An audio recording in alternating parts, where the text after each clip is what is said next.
Bismillahirrohmanirrohim.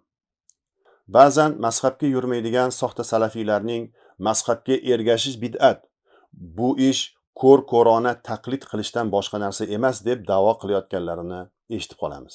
Ammo ular ergashish bid'at deyotgan to'rtta mazhab asrlar davomida musulmonlar jamiyatini barqarorligini ta'minlab kelgan. Dinni to'g'ri tushunish uchun tekshirilgan, ishonchli, ilmiy mantiqiy tizimni taqdim qilgan yagona yo'l hisoblanadi.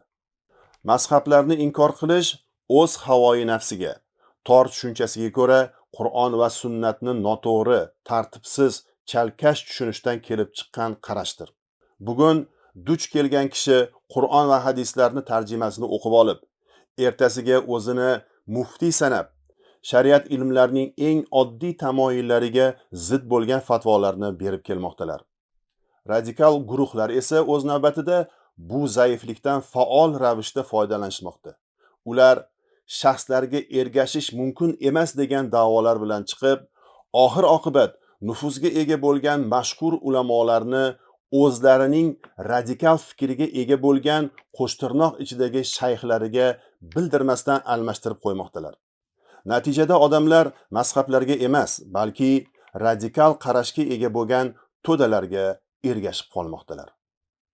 Islomning haqiqiy an'anasi bu ulamolardan uzilib qolmaslik va ularni ilmiy merosini qadrlash va hurmat qilish hisoblanadi.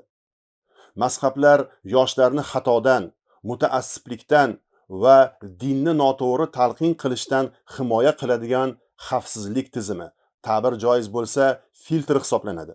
Mazhablarni inkor qilish bilan kishi o'zini himoya tizimidan mahrum qiladi va radikal oqimlarning oson o'ljasiga aylanadi. Alloh barchamizni bunday ahvolga tushishdan o'zi saqlasin. Vassalamu alaykum va rahmatullohi va barakatuh.